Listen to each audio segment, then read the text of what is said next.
Welcome to the Work Hard, Play Hard podcast. My name is Rob Murgatroyd, and I'm a former doctor turned lifestyle entrepreneur. Each week, I interview some of the best minds on the planet on the science of achievement and the art of fulfillment. Come take this journey with me. Excuses are over. It's time to live. I was in such pain and fatigue that I couldn't even get out of bed for months. And that's when I stumbled into the ketogenic diet while I was going to school working on my master's in nutrition. We're metabolically damaged instead of metabolically flexible. And this leads to mitochondrial dysfunction where we're basically insulin resistant or glucose intolerant over time. If you want to become truly fat adapted and get deeper into ketosis, then you have to keep your carbs extremely low, but you keep protein at a moderate level, like below 25% of your calories. Okay, before we jump into this interview, I want to invite you to be considered for my 2019 Traveling Mastermind. So go to workhardplayhardmastermind.com and fill out the application, and we'll jump on a call to see if you're a great fit. This year, we'll be in Boston doing lots of cool things like training with Tom Brady's trainer, Alex Guerrero. In the middle of the year, we'll be heading to Monaco doing things like vintage car rides through the French Riviera. And then we're going to wrap the year in Florence, Italy, doing things like truffle hunting and hot air ballooning over Florence. Look, life is all about fulfillment, and I really try and walk the walk. So if you are looking to be part of our tribe of 28 high-achieving entrepreneurs that are in the 6- and 7-figure range, fill out your application at workhardplayhardmastermind.com to be considered. So think of the mastermind as having two parts. The first is the trip itself, and the second part is what goes on over the 4 days within the mastermind. Our group of 28 entrepreneurs will help you brainstorm and accelerate what you want to achieve in 2019. And we'll do that through a variety of different exercises, brainstorming activities, breakout sessions, goal-setting sessions. You know the drill. So go to workhardplayhardmastermind.com, fill out an application, and we'll jump on a call to see if you're a fit. All right, let's jump into today's episode. What's up, everybody? This is Rob Murgatroyd, and welcome to another episode of the Work Hard, Play Hard show. This episode features Shawn Wells. You can find him on Instagram and elsewhere at Zone Halo. And I asked him about that. I asked him why his handle is Zone Halo. You're going to have to listen to the episode to find out why. It's an interesting story. Who is Shawn? So Shawn has triumphantly battled Epstein-Barr Virus, chronic fatigue syndrome, Hashimoto's, fibromyalgia, depression, insomnia, obesity, and a pituitary tumor, to name a few. His health journey led him to ultimately become a fellow in the International Society of Sports Nutrition and a nutritional biochemist. He has been on some of the top podcasts like On It, Ben Greenfield's, and Mark Sisson's Primal Blueprint. So Shawn has over 20 years experience on the keto diet. His credentials and accolades landed him in a prominent role in the 2018 documentary called The Skinny on Fat, and he was named a leading expert on keto by Fox News. He's also known as the world's greatest formulator. He's now formulated over 500 products. All right. So why did I want to have Shawn on the show? I wanted to have him on the show because I really want to understand what a keto diet is, what a paleo diet is, what's the difference? Should I consider doing one of them myself? It's all the rage these days. And after we got through those definitions, we had a really interesting conversation about some of the intangibles that I hadn't thought of. For example, we talked about why here in Italy, where I am at the recording of this, the Italians don't look like Tony Soprano. And he explained that our body metabolizes unprocessed food very, very differently. We covered a lot of ground, and I really think you will love the interview. I think you'll love Shawn, and I think that this will provide a lot of value for you. So please enjoy this conversation I had with Shawn Wells.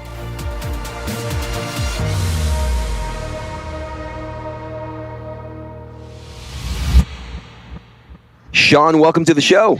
Thanks, man. Thanks for having me. You know, I got to tell you, man, there was a lot of satellites in space that had to be moved to make this thing happen today. Yeah, we're working on it, but we're here. You know, I tell you what's interesting. So for the people listening, we are both strangely and weirdly enough in Italy simultaneously. And we tried to do it when we tried to record the podcast when I was in southern Italy a couple of weeks ago. And I learned a lot about making sure you buy your own router versus using the router that's in your hotel or Airbnb. So I went to the store, got the router, and we are ready to make this happen. So thank you for your patience. Absolutely. I'm excited to be on.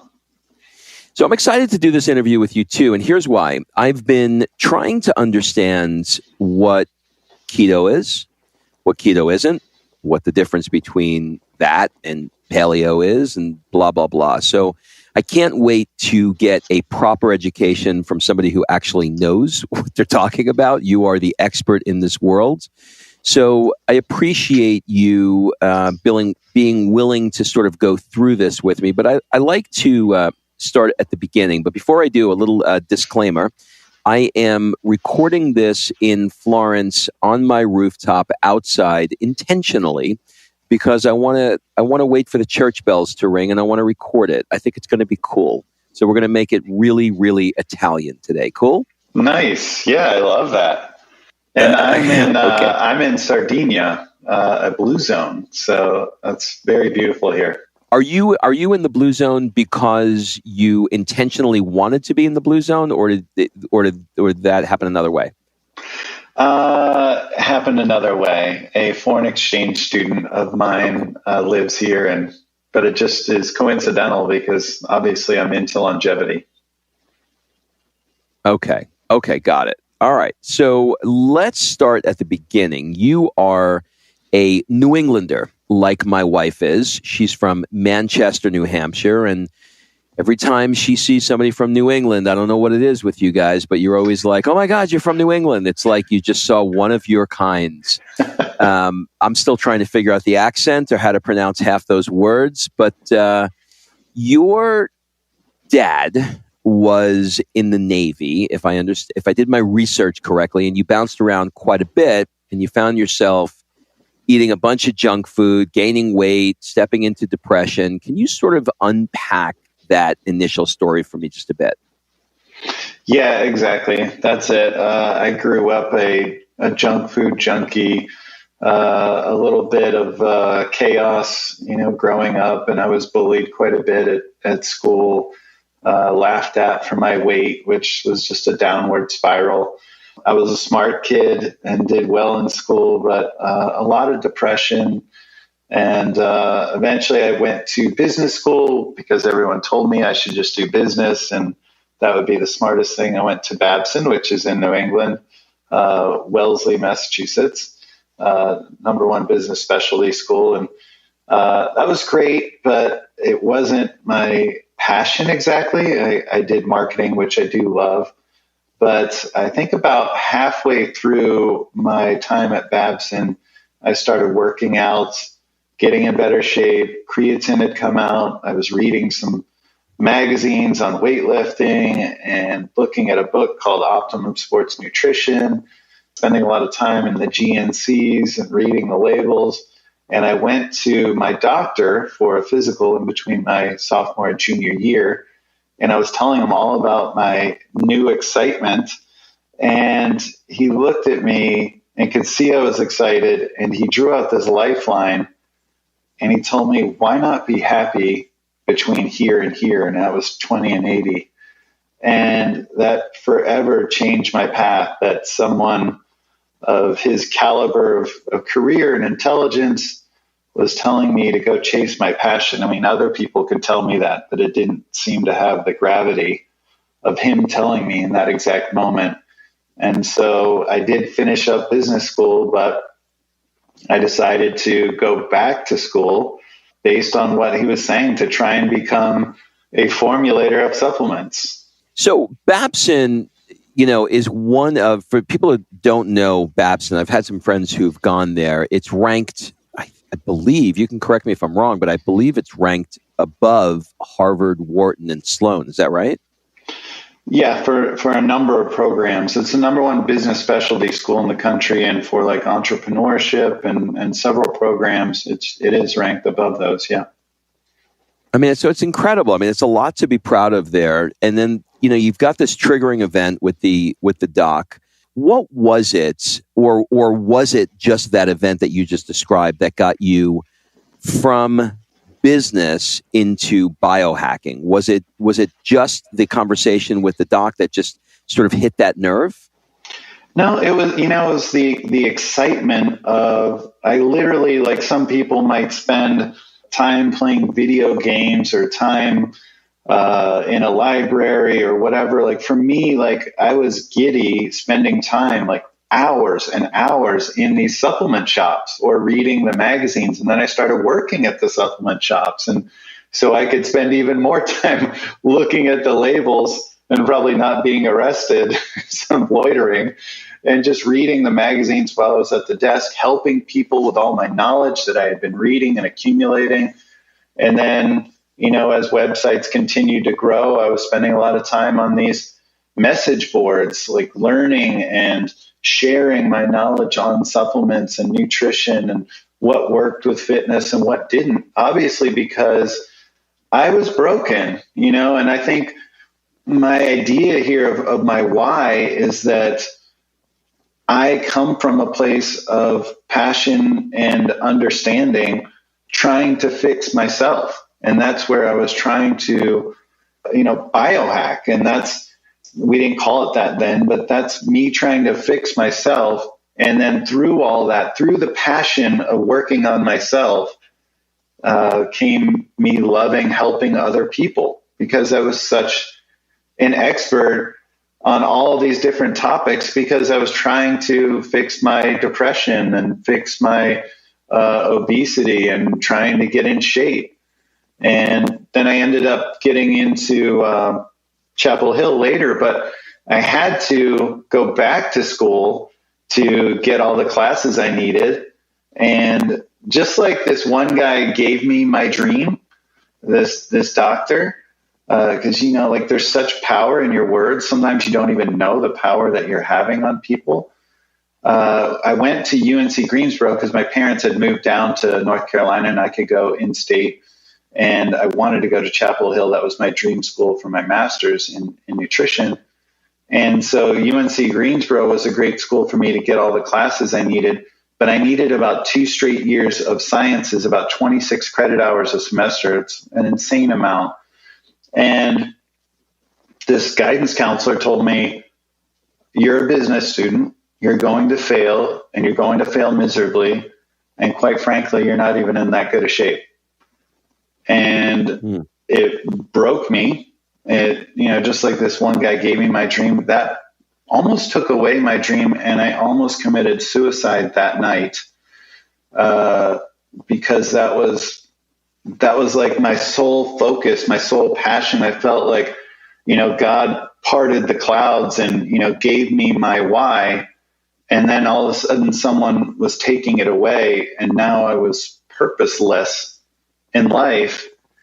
And luckily I did not kill myself. I had considered using pills and alcohol to take myself out that night. But luckily I soldiered through and gave me my resolve. I thought of that guy every single day through those 2 years, got straight A's.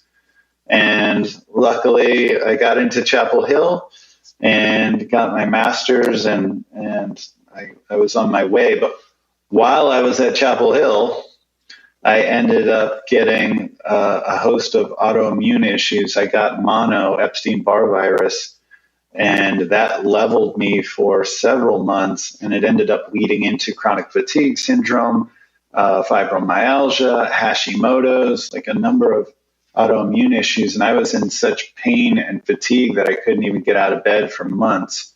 And that's when I stumbled into the ketogenic diet while I was going to school working on my master's in nutrition. So that was kind of the birth of that. So really, like a lot of these things that I do are me trying to fix what is wrong with me. But now I've come to appreciate that these things, my broken is my beautiful. Like, I really have come to not only accept it, but feel like this is what gave me my why. This is who I am. And if I didn't have these things come up, if I didn't have these health issues, then I wouldn't be the world's greatest formulator. Then I wouldn't be a biohacker. Then I wouldn't be stepping on stage and on TV talking about keto. Like, if I didn't have all this stuff. So I'm actually so thankful that I have this and I have a platform and I can connect with people and help them. Yeah, it's interesting. I mean, at the time, I'm sure you're like, I can't believe that this guy said this.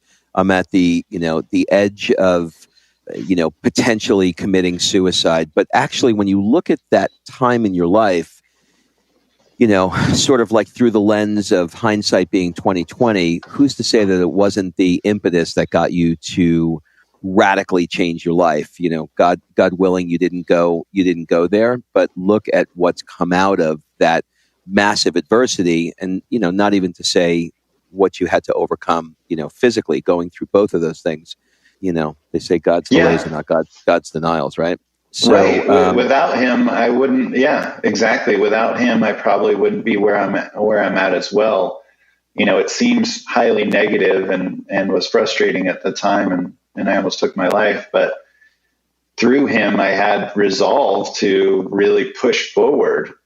So yeah, absolutely. That was a turning point for sure. All right. So now here you are. You go to UNC at Chapel Hill. You get your master's in public health. I'm always a little bit confused about what public health means. I kind of like think of it as vaccines, like protecting, the public from things like vaccines. Am I off here, or is that kind of what that is? No, that's somewhat accurate. It's looking at health on a global scale and trying to impact things on that level. So like programs like epidemiology, things like breastfeeding, clean water, public policy are often pieces of public health. The public health school at UNC Chapel Hill was also tied into the medical school. So it's since it's a public school, it's just trying to impact global health on larger issues. Okay. So before we dig into keto, a lot of the questions come up around things like immunizations. And if you're open to discussing it, is there, there's so many people that are just going both ways on these kinds of things. And I was just wondering what your thoughts are on it, if you're, sort of like educated enough or want to talk about it. What's your thoughts in that world? Because these questions keep coming up. I'm an evidence-based person, and I try and keep my, personal biases out of it. So it's not always, sometimes what I would do isn't always what I would recommend, or vice versa. Like, the evidence right now says there's more positive that comes from vaccinations than ill. Yeah. I think there's a lot of negative press around vaccinations, and I think certainly there's cases where people might be immunocompromised, where it could add to that and cause issues. And I think we need to look at specific cases and really delve in.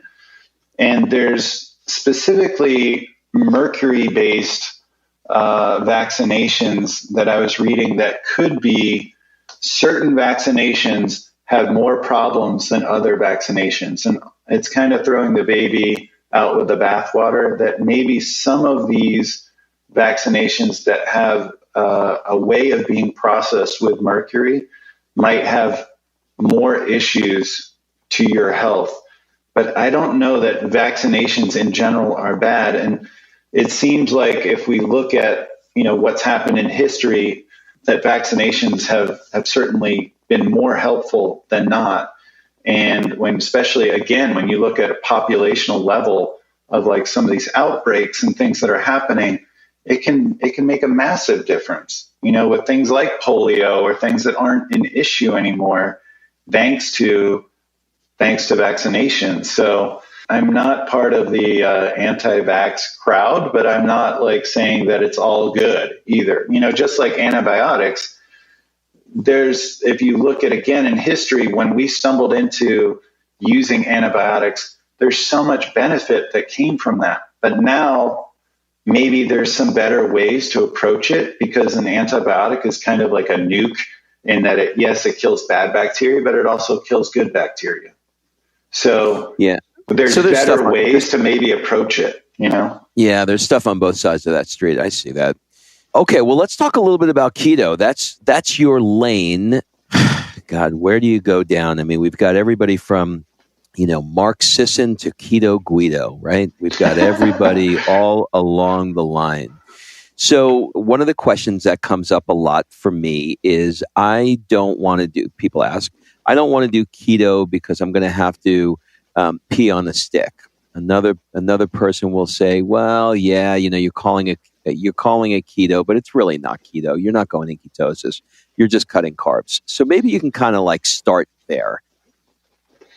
Yeah, sure. So first off, I don't consider it a diet. I consider it a lifestyle. As soon as you use the word diet, then you start using that mentality of it's 8 to 12 weeks. It's a crash thing. It's a way to lose weight.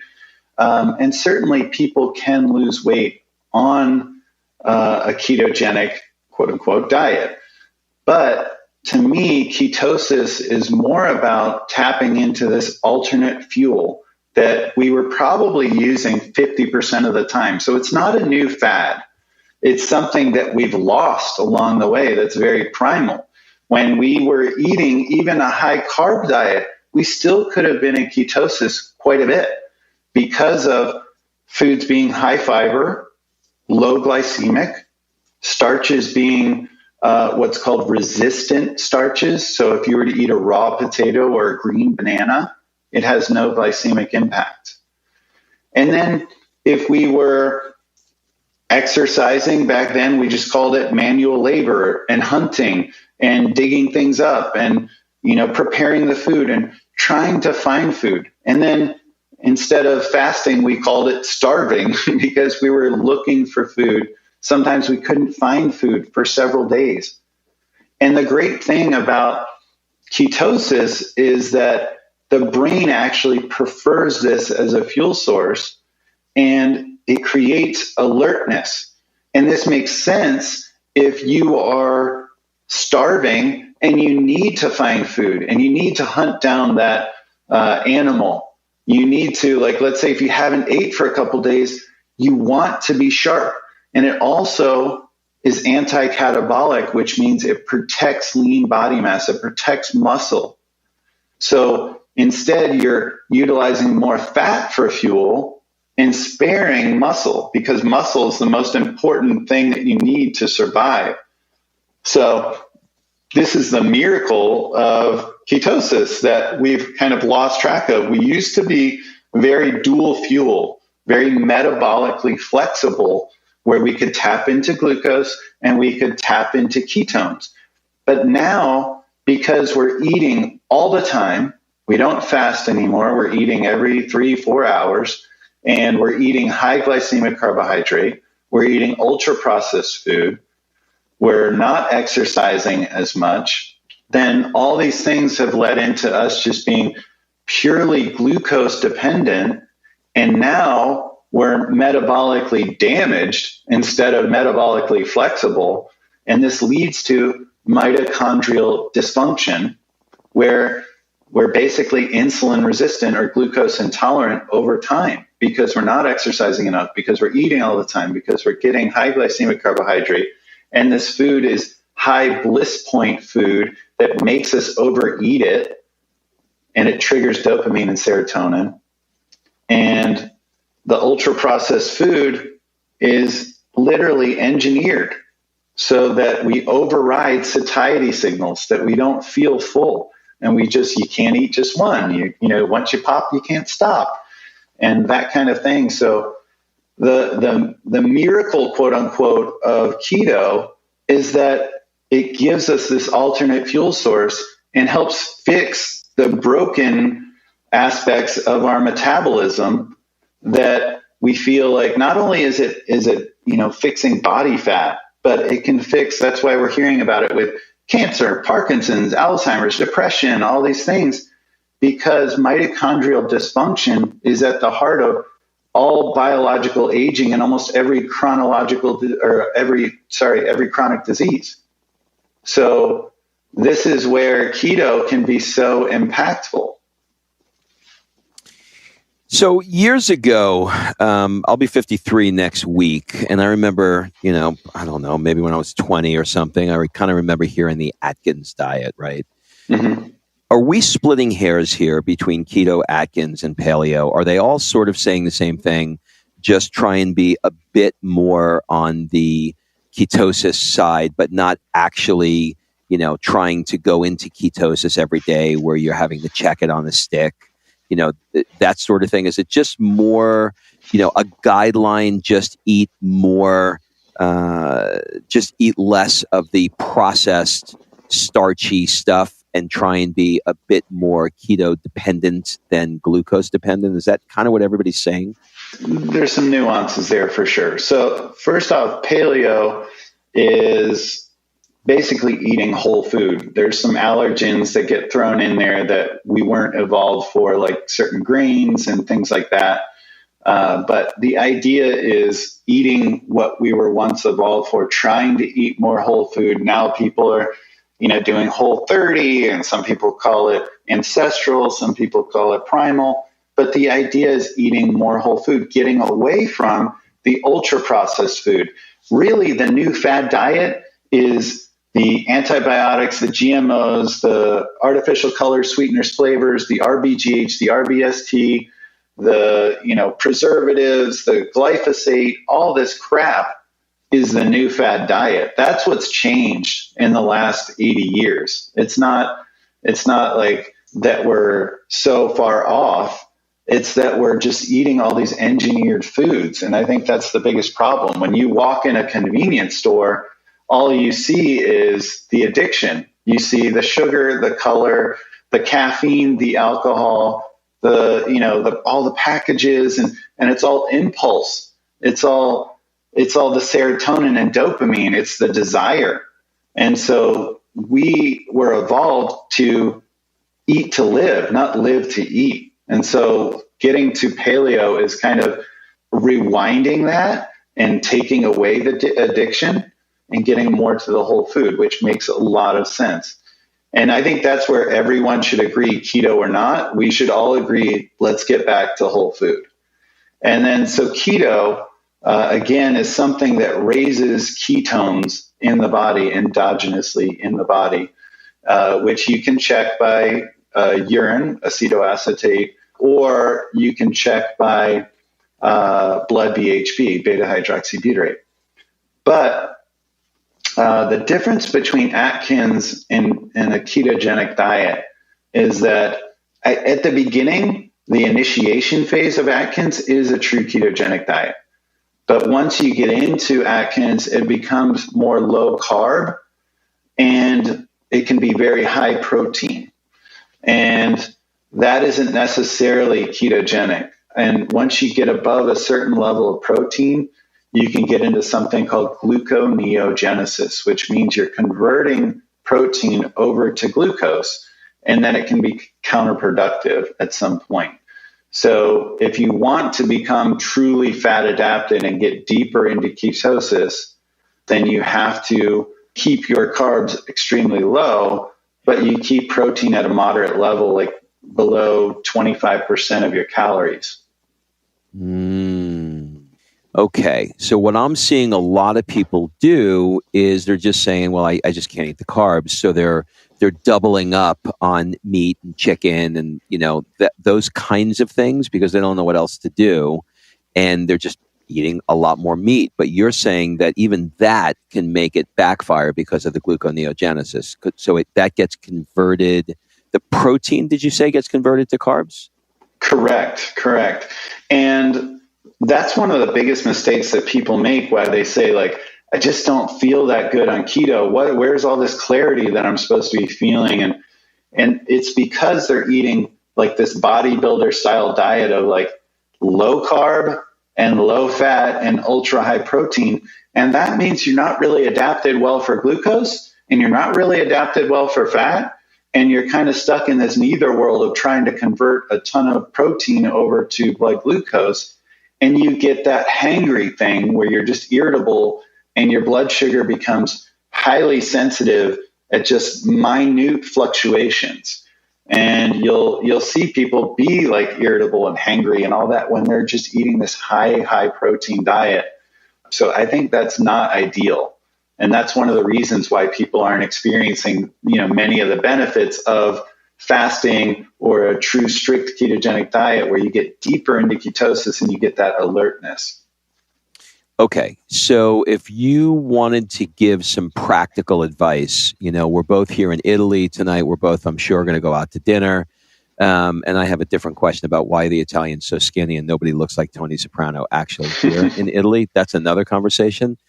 But what would you recommend that your plate sort of look like, just as an idea? Obviously, we're going to have some protein.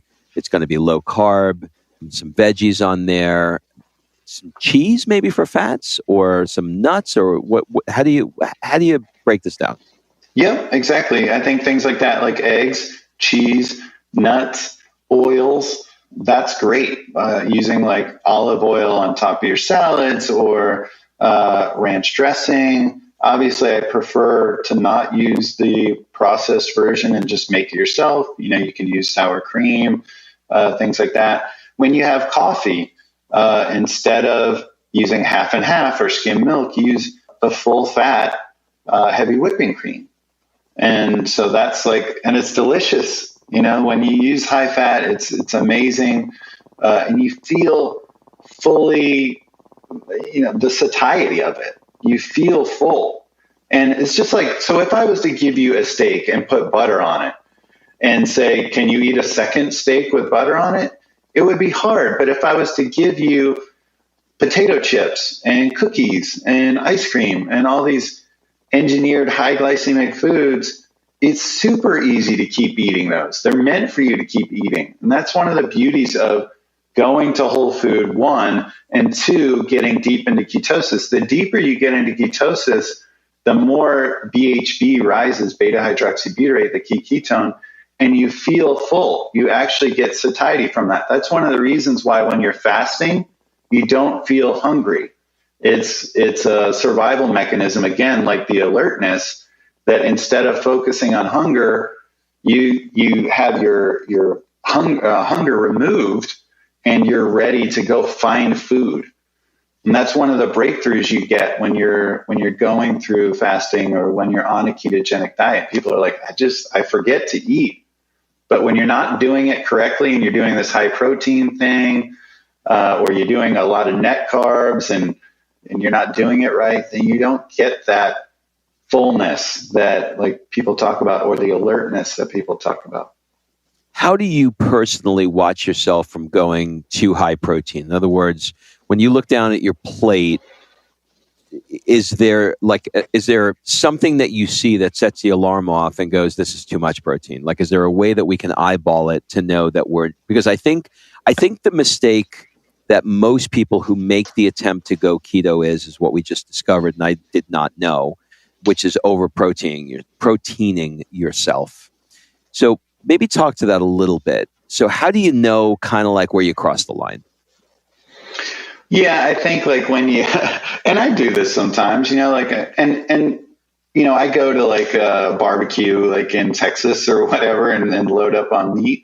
But, that's a whole lot better than loading up on a ton of sugar just because you're converting it over to gluconeogenesis. This is way better than, eating the standard American diet of donuts and, Coca-Colas and whatever, just because you're eating more meat. So it's just a question of maybe if you're going to eat that way, then it would be good to take a walk after, do some fasting after, and that helps hit that reset and tap into that blood glucose and muscle glycogen so that you can get deeper into ketosis. So yeah, you can limit your protein, but there's also other ways to, get around that too.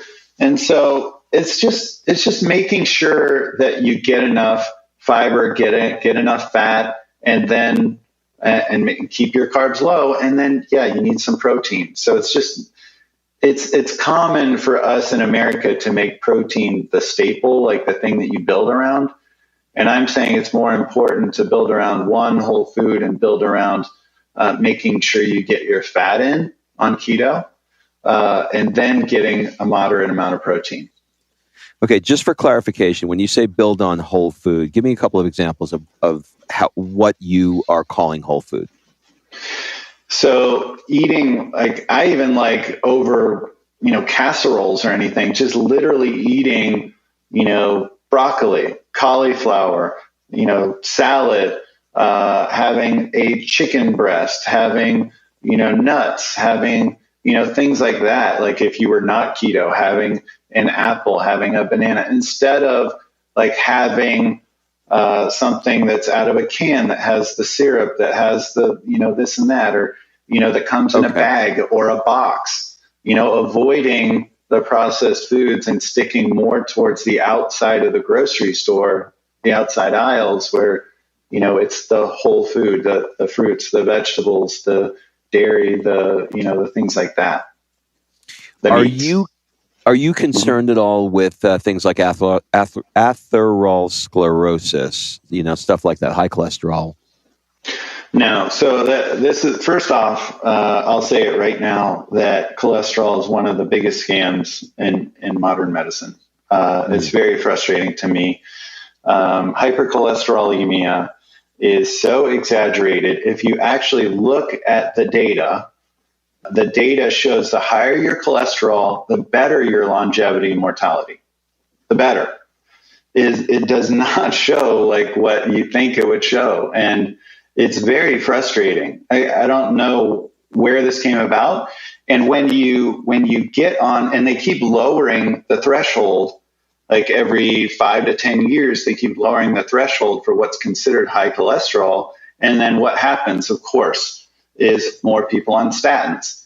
And right now, about 40% of the population in America could be prescribed statins. It's just insane. And there's populations like the Eskimos that have cholesterols in the 600 with no incidence of heart attack, myocardial infarction.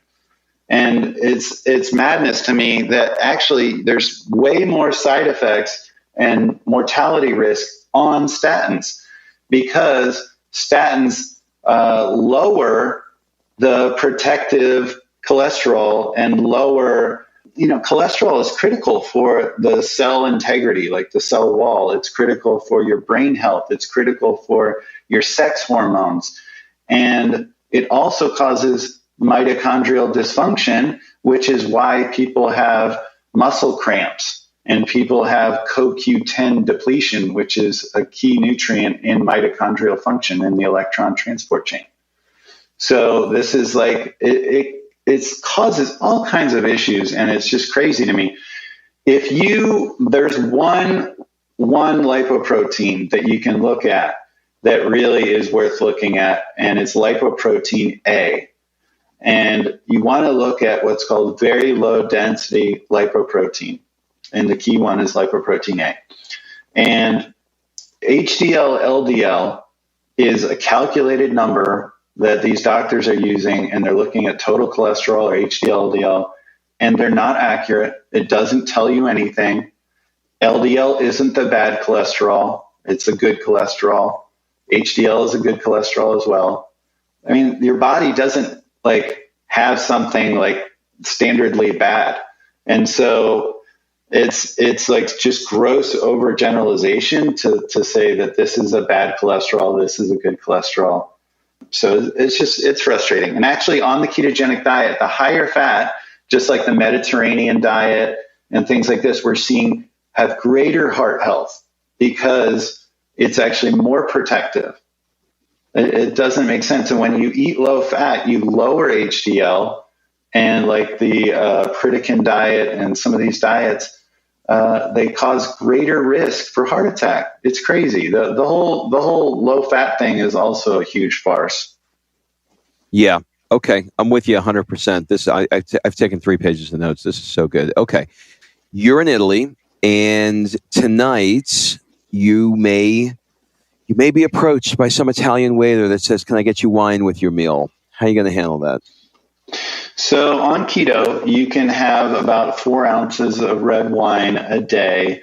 Dry red wine is preferable. So, that's important. The red wine is already lower in sugar. The drier it is, the better.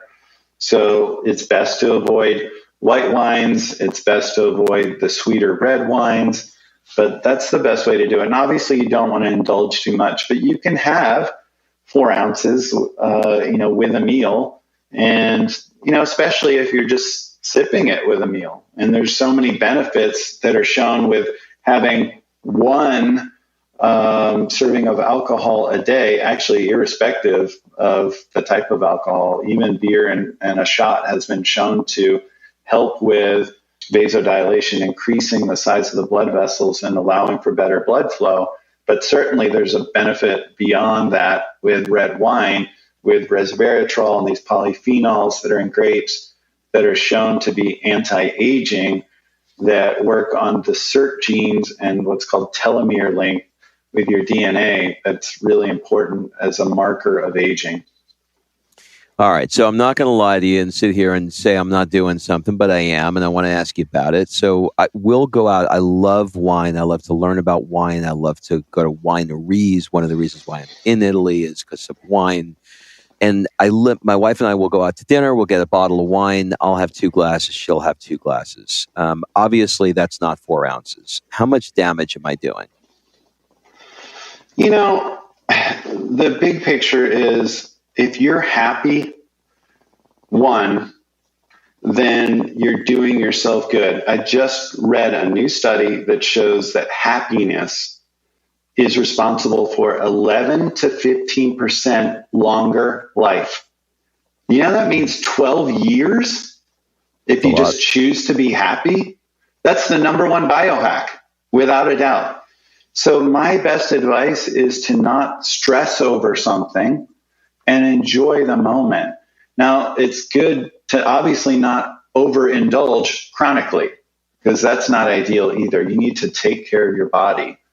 But, we all have different tolerances.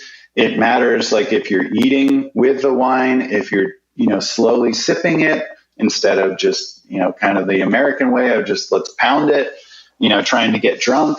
Are you drinking it over several hours? Are you enjoying it? Are you sipping? Are you, breathing in the bouquet? Like, and you're probably doing that. So I am, yeah.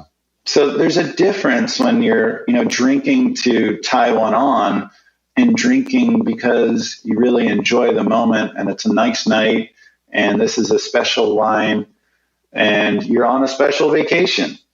So, I think that all has to be taken into account as the context of it. Why are so many of the Italians that I see here, I see them eating pasta all the time, but they don't look overweight at all? What's happening?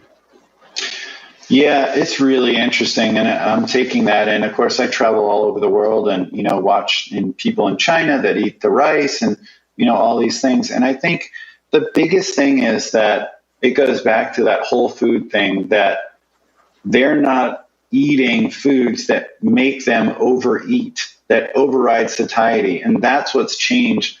Keto is a hack, is a biohack, essentially, that it's a way to fix the broken metabolism, the mitochondrial dysfunction. It's a way to reset that.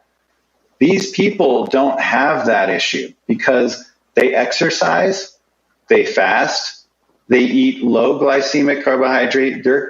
First off, their pasta and bread is so different from ours. Like, I'm trying it here and you get super full. It feels hearty, right? It's just very different. And they eat more al dente. And so it's not ultra processed. And that's a big thing. Like, all this stuff that we're getting in our diet.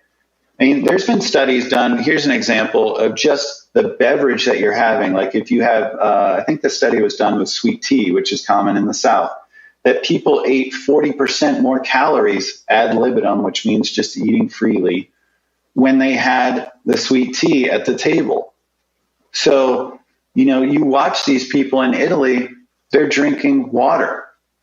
They're drinking, maybe like a glass of red wine over a couple hours, but they always drink water. They're not drinking soft drinks. No, doesn't exist. Right. And you're also watching them walk to these restaurants, and you're watching them, skip breakfast or, like eat late or whatever. Right. And so it's just so different. They're not fixing the broken that we have. And I'm not saying that carbs are evil. That's not the case, because most cultures have eaten a high carb throughout time. It's just we're eating crap, and this is a way to fix that. That's a great answer. I love that answer. Let's touch on fasting. A lot of people talk about fasting.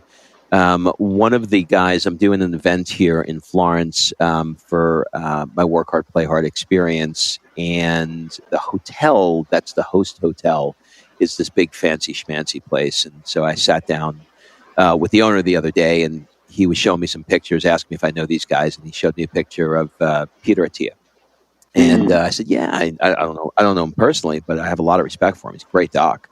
And he said, he turned me on to this app called Zero. Have you heard of this? Yeah.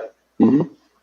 Okay, so I started using it, and I'm basically setting myself up for you just click it when you want to start your fast, and then when you're done with your fast, you click it, and the idea is so that you can get, you could set the fast for whatever you want, like a 16-hour window, and however. So I've been setting it for a 16-hour window.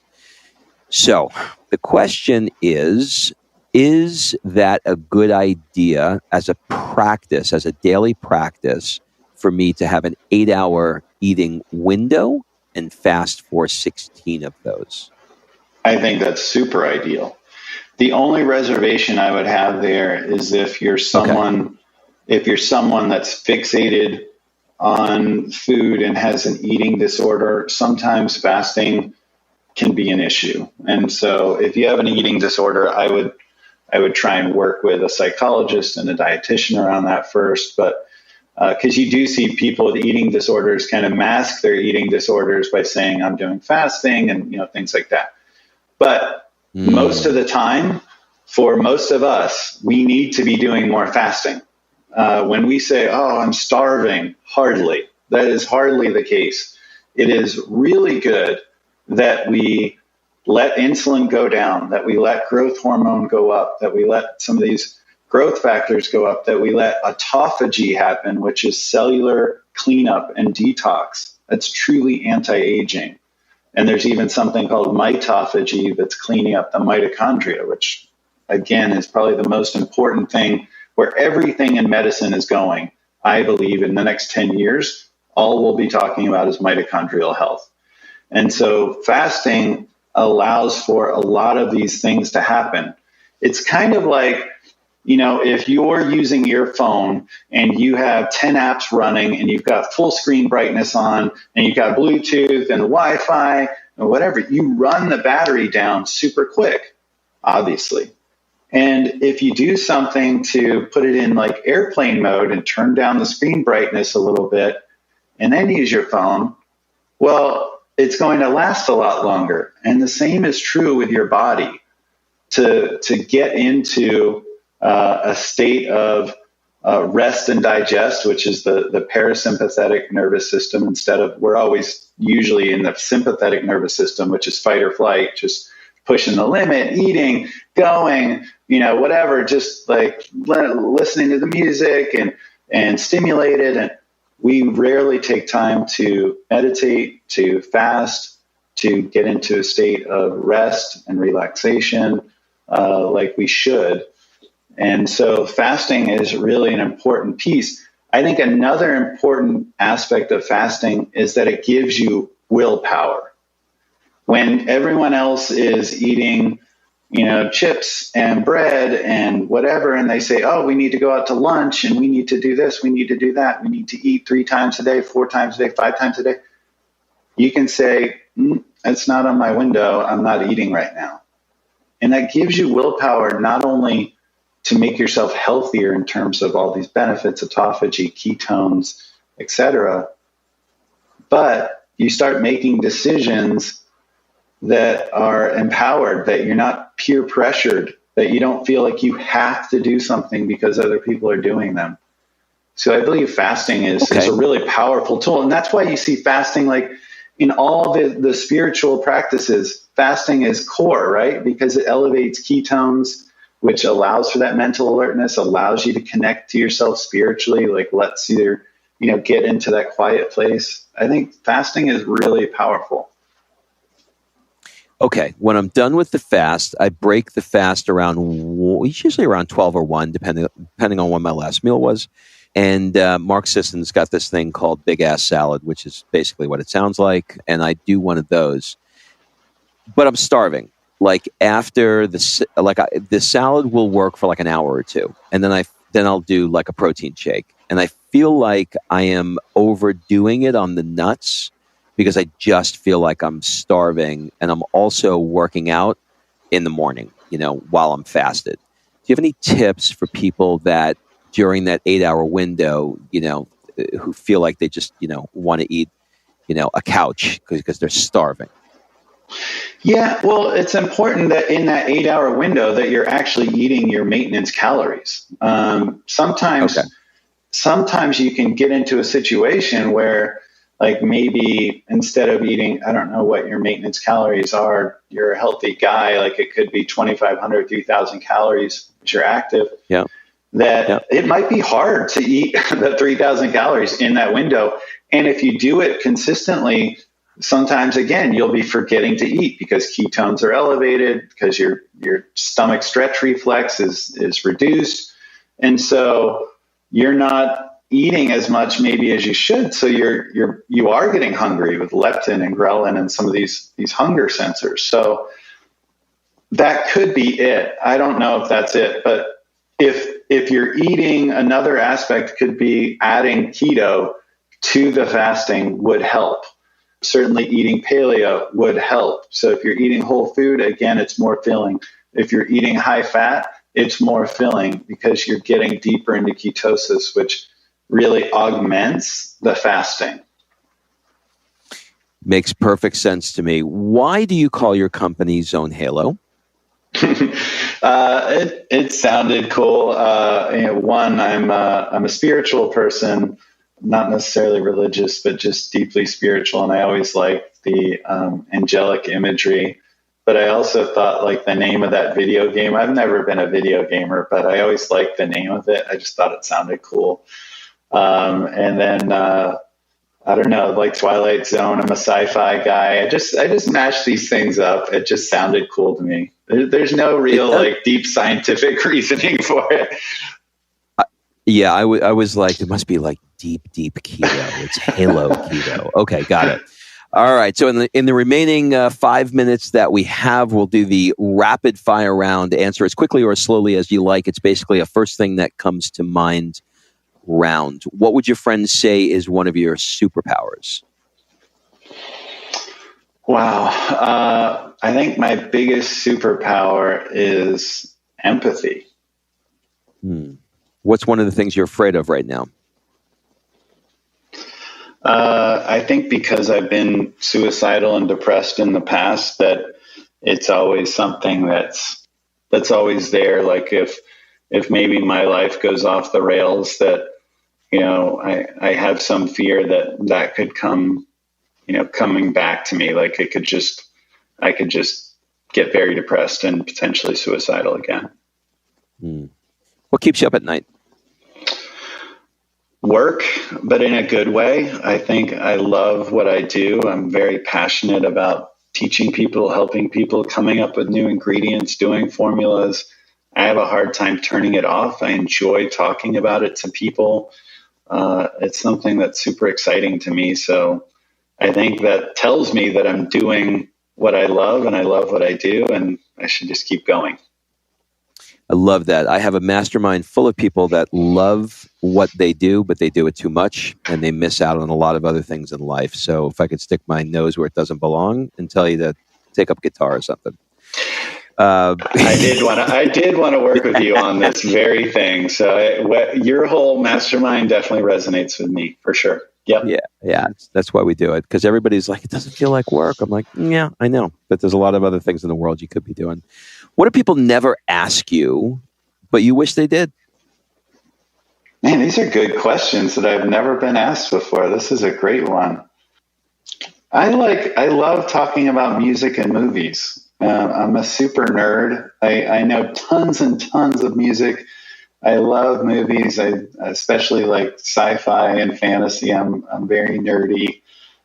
So I love talking about that stuff. And usually it's about science and supplements and all the things. But sometimes it'd be nice to just talk about, I don't know, Star Trek or something. Well, I'm going to give you a little gift here. Go to Joe Rogan's, I think, most recent podcast at the date of this recording with Steve Aoki, the music DJ. Did you listen to it? No, I love him though.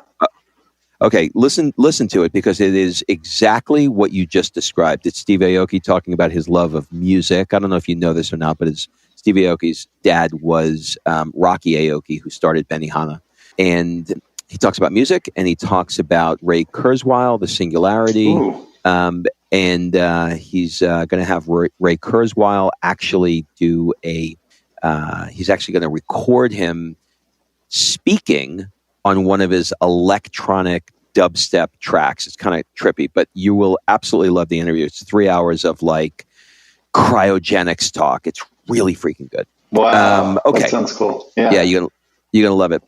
What's the one thing that you want to get better at? I just want to continue to really grow with my heart. Like sometimes I feel like I'm a good person, but then I look at other people that are just so generous and so kind and just have like this glow of joy around them. And that's where I want to be. I feel like that's what success is. People think success is money, but it's all about the happiness. Like I just said, you live 12 extra years, and it's so important to have the joy. Like money should be a way to get more joy, not an end to itself. So I just want to pursue more joy and find out how to unlock more life from that. I want to get more life out of my years than just years out of my life, if that makes sense. Yeah, it makes perfect sense. What book have you reread or re-listened to the most? 4 Agreements, 1,000%. Yeah, it's a good one. That's a game changer for me. That changed my life big time. It changed my whole life path. Like especially just really feeling like the people are projecting out their negativity on you. Like that, don't take anything personal. And that was a game changer for me. Love that. What's your guilty pleasure? Probably, again, the nerdy stuff, the, graphic novels, and my favorite author is Brian K. Vaughan. If you want to read graphic novels, like this guy is like next level, brilliant author. His stories are like better than anything in movies, on TV, like just amazing stuff. Like if you like Westworld or Mr. Robot or like really complex stuff, you'd love Brian K. Vaughan. Or like Her, right? The movie Her. Mm-hmm. Exactly. Okay, yeah. Cool. Yeah, got it. What's the one thing you own and you probably should throw out, but you never will? These questions are amazing and really have me thinking. Wow. One thing I should throw out. Gosh. I mean, probably some of my old clothes, I guess, that have some memories attached to them. What's the one thing that you should throw out, but you're never gonna do it? You probably should, but you're not going to. I mean, probably just, I have like so I do cyclical and targeted ketogenic dieting.